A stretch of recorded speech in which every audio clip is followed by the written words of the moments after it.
una diferencia entre la historia y la literatura es que las novelas, por ejemplo, su materia prima es la mentira. Trabajan de la mentira. Usan la mentira para hacernos un cuento y nos lo entregan en la forma de una novela o una obra de teatro y nos piden que le creamos, que sea verosímil, pero la historia no. La historia se refiere a hechos. A pesar de que a lo largo del tiempo le pongamos adornitos o, si somos los vencedores o los vencidos, cambiemos el sentido de la historia. Pero para hablar de historia necesitamos conocer los hechos y en eso estamos platicando con Cuauhtémoc Sánchez Ocio sobre la batalla del 5 de mayo en estos programas especiales de Amor por los Libros y nos quedamos justo en el momento, Cuauhtémoc, de esas negociaciones en Veracruz con las tres potencias, España, Inglaterra y Francia, esas negociaciones que hace México previo a la batalla.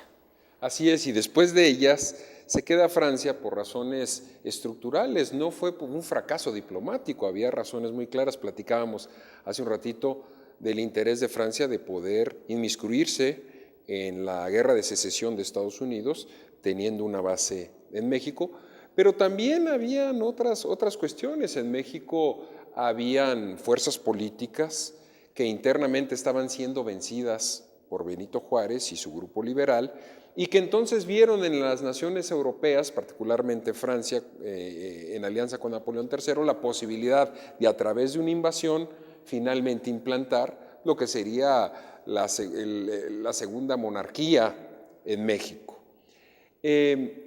Aprovechando eso, ese también interés de los conservadores mexicanos, los franceses se quedan y deciden emprender, ahora sí, la avanzada hacia la Ciudad de México desde Veracruz.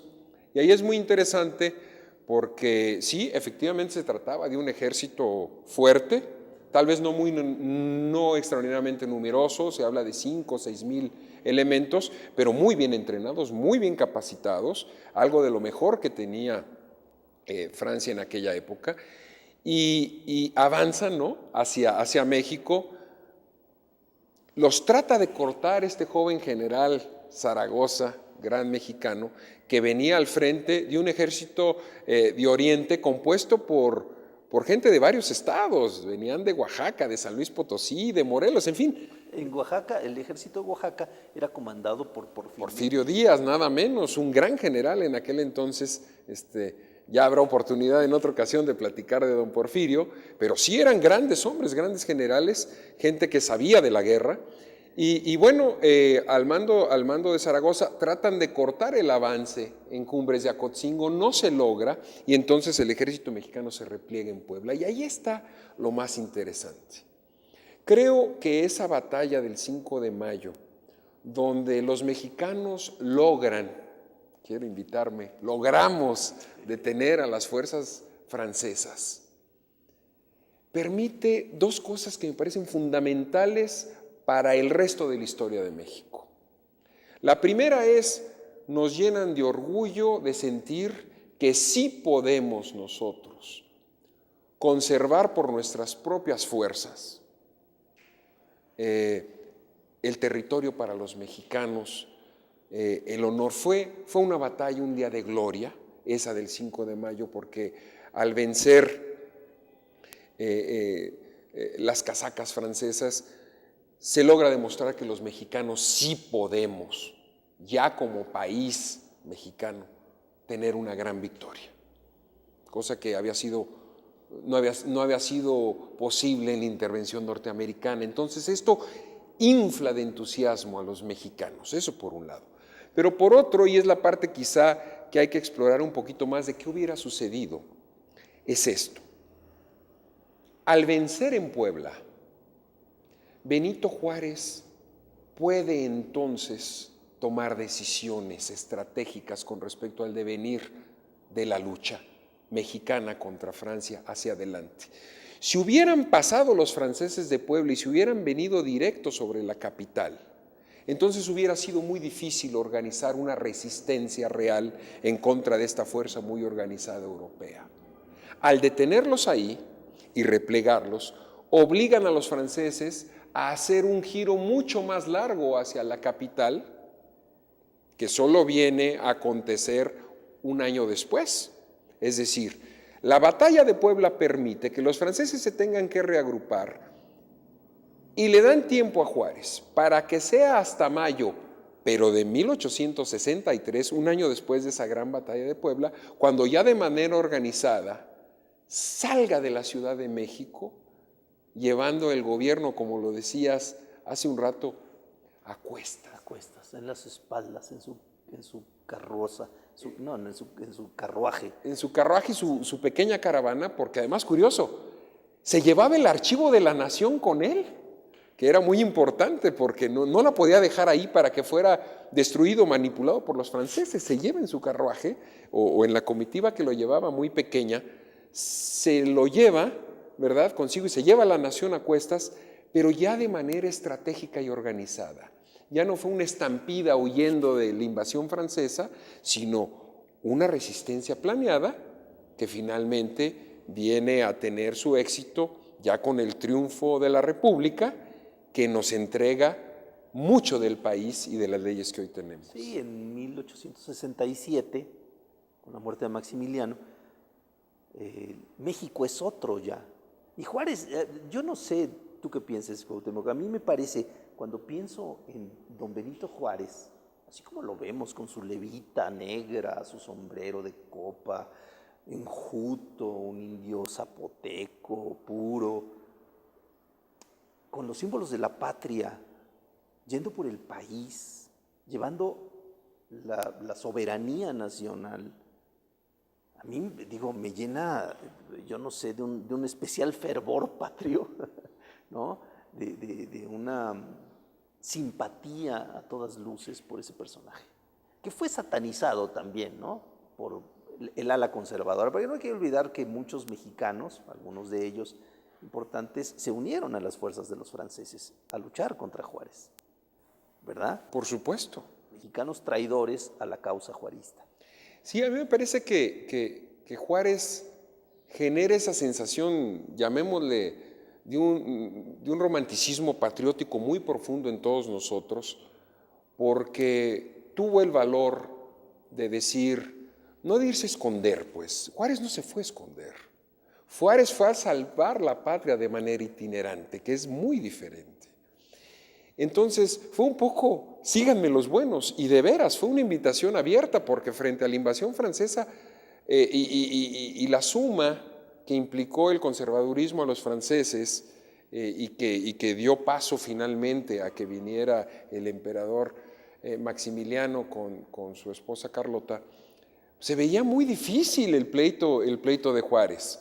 Fue muy simbólico que, a pesar de que había mucha oposición en el Congreso a Juárez en aquella época, su presidente, Lerdo de Tejada, decidió acompañarlo en esa aventura, y era muy importante, porque pudo tal vez no haber sido perseguido Lerdo de Tejada si se hubiera quedado, dado que la Cámara estaba muy equilibrada entre adherentes y antagonistas de Juárez. Entonces, sí, a mí me parece que esa batalla de Puebla constituyó el dique que dio la oportunidad a México y a su presidente de organizar esa lucha, que durante un tiempo se perdió, porque bueno, sí se instauró en México el imperio, ¿no?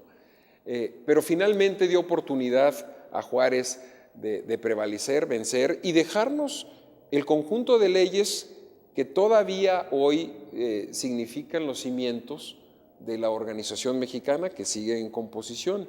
Si tenemos problemas legales o de legislación en México, no será por Benito Juárez. Benito Juárez creó instituciones y leyes que dieron vida laica e institucional a México, como creo que ningún presidente en la historia de México lo ha logrado. Sí, bueno, el registro civil es una de ellas, una de estas instituciones que está pegada a una ley, a una legislación, y que permite a México, bueno, tener memoria, por ejemplo, y tener legalidad.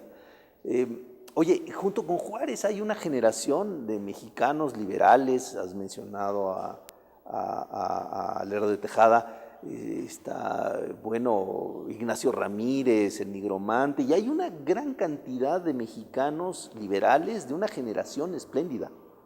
Sí, y me parece que fue una generación espléndida completa. Digo, yo creo que hay que reconocer que así como hubo grandes liberales, hubo grandes conservadores en la época. Entonces, la batalla fue titánica, no la tuvieron fácil, y me parece que la síntesis de esa lucha es lo que heredamos nosotros los mexicanos, y que ojalá de veras estemos en condiciones nosotros ahora, en pleno siglo XXI, de tener esos tamaños y hacer lo que México necesita hacia adelante. Por eso yo creo que recordar la batalla del 5 de mayo, sus antecedentes y sus secuelas, es muy importante para que todos tomemos conciencia de la tarea nacional y nacionalista real que tenemos que hacer. Quizá ahorita no tengamos, mi querido Jaime, una amenaza externa de esa naturaleza, pero estamos convocados a cerrar filas por México como en aquella época, porque tenemos grandes retos. Tenemos que recomponer nuestra nación, me parece a mí.